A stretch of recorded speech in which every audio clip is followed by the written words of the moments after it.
स्वागत आहे तुमचं आपल्या मराठी इन्स्पायर्ड यूट्यूब चॅनलमध्ये। तर बघा अर्थसंकल्प 2024चा सादर करण्यात आलेला आहे।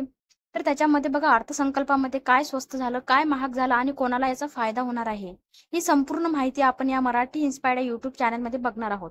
तत्पूर्वी जर तुम्ही आपल्या चॅनलवरती नवीन आला असाल तर चॅनलला सबस्क्राईब करून ठेवा।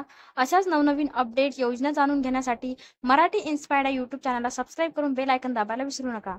चला तर आजचा अर्थसंकल्प बघूया। तर इथं तुम्ही बघू शकता युनियन बजेट 2024, केंद्रीय अर्थसंकल्प 2024।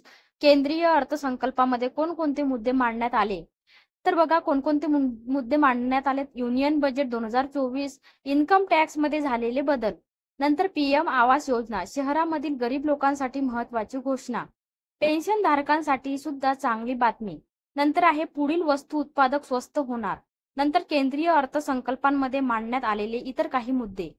तर बघा इन्कम टॅक्स मध्ये झालेले बदल, 0 ते 3 लाख उत्पन्न 0% कर लागणार आहे, 3 ते 60 लाख उत्पन्न असेल तर 5% कर लागणार आहे, आणि 7 ते 10 लाख उत्पन्न असेल तर 10% कर लागणार आहे, 10 ते 12 लाख उत्पन्न असेल तर 15%, 12 ते 15 लाख उत्पन्न असेल तर 20% कर लागणार आहे, आणि 15 लाखांवर उत्पन्न असेल तर 30% कर। अशा प्रकारे इथे इन्कम टॅक्स वरती कर आकारण्यात आलेले आहेत।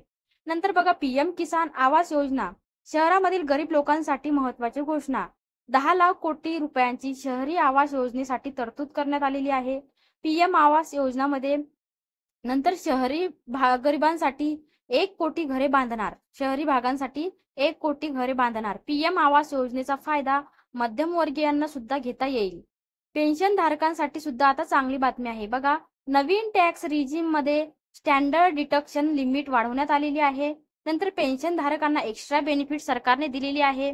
जे पेन्शन धारक आहेत त्यांच्यासाठी बघा एक्स्ट्रा बेनिफिट इथे देण्यात आलेले आहेत, असा अर्थसंकल्पामध्ये सादर करण्यात आलेला आहे। नंतर कौटुंबिक पेन्शनवर पेन्शन धारकांना 25,000 रुपयापर्यंत डिस्काउंट मिळेल।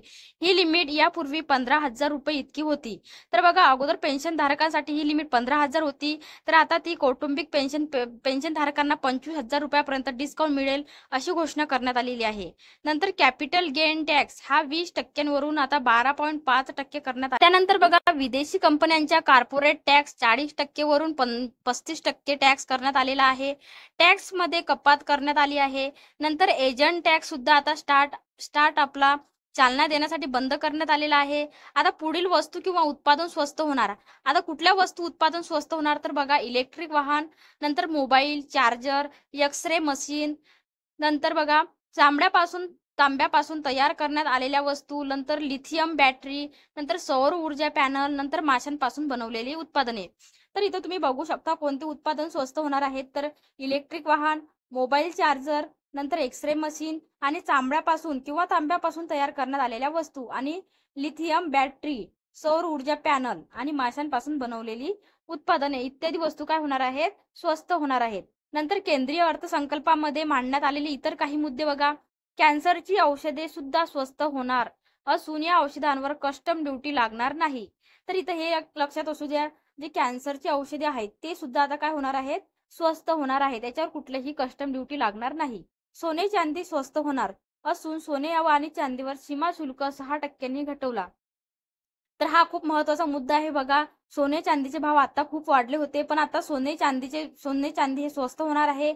सोने आणि चांदीवर सीमा शुल्क 6%नी घटवलेला आहे। महिलांसाठी स्टॅम्प ड्युटी मध्ये सुद्धा बदल करण्यात आलेला आहे, आणि ग्रामीण भागातील जमिनीचे नोंदणीचे जे डिजिटलायझेशन करण्यात येणार आहे। तर बघा अशा प्रकारे काही मुद्दे याच्यात मांडण्यात आलेले आहेत।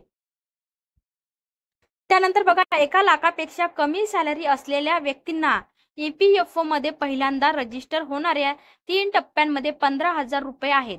नंतर बघा राज्यांना 15,000 कोटी रुपयांची कर्ज देण्यात येणार आहे। हा शेतकऱ्यांसाठी खूप महत्त्वाचा मुद्दा आहे। इथं बघू शकता तुम्ही राज्यांना 15,000 कोटी रुपयाची कर्ज देण्यात येणार आहे। नंतर देशभरामध्ये 12 नवीन इंडस्ट्रियल पार्क उभारण्यात येणार आहे। तर बघा देशभरामध्ये नवीन 12 इंडस्ट्रियल पार्क उभारण्यात येणार आहे। नंतर 1 कोटी घरांना सौर ऊर्जा पॅनल सूर्यघर योजनेअंतर्गत देण्यात येणार आहे, त्यामुळे 300 युनिट पर्यंत मोफत वीज मिळणार आहे। तर इथं बघा 300 युनिट पर्यंत मोफत वीज मिळणार आहे। त्यानंतर विष्णुपद मंदिर आणि महाबोधी मंदिराला काशी विश्वनाथच्या धर्तीवर विकसित करण्यात प्रधानमंत्री ग्राम सडक योजना टप्पा 4 ची सुद्धा आता घोषणा करण्यात आलेली आहे. नंतर 11 लाख कोटीचा निधी पायाभूत सुविधांसाठी देण्यात येणार आहे. 1 कोटी शेतकऱ्यांना नैसर्गिक शेतीसाठी प्रोत्साहन देण्यात येणार आहे. काशी विश्वनाथ कॉरिडॉर साठी विशेष आणि अधिकच्या निधीची तरतूद करण्यात आलेली आहे.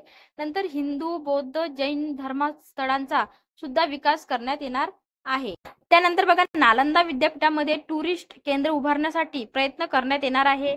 नंतर कृषी क्षेत्रासाठी 1.52 लाख कोटीचा तरतूद करण्यात येणार आहे. नंतर खाद्य गुणवत्ता तपासणी करता 100 लॅब उघडण्यात येणार आहे. 30 लाख तरुणांच्या रोजगार करता केंद्र सरकारतर्फे योजना. हा सुद्धा तरुणांसाठी, भारतातील तरुणांसाठी महत्वाची एक घोषणा केलेली आहे.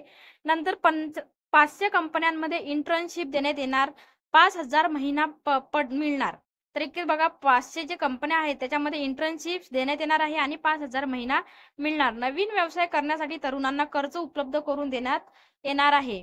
नंतर 100 शहरामध्ये स्वच्छ पाणी पुरवठा करण्याची योजना. मुद्रा लोनची मर्यादा 20 लाख रुपये करण्यात आलेली आहे. महिला आणि मुलींसाठी 3 कोटीच्या योजना. नंतर 2 लाख कोटीची तरतूद रोजगार आणि कौशल्य विकास प्रशिक्षणासाठी संबंधित 5 योजनांसाठी करण्यात आलेली आहे.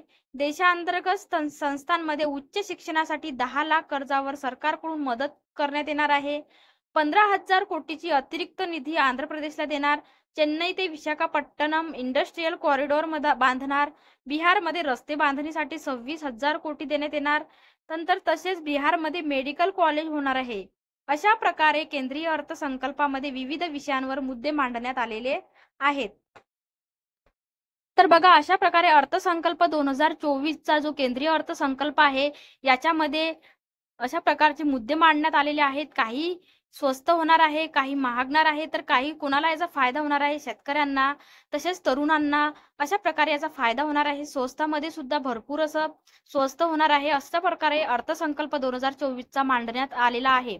तर संपूर्ण माहिती आपण या व्हिडिओमध्ये बघितलेली आहे.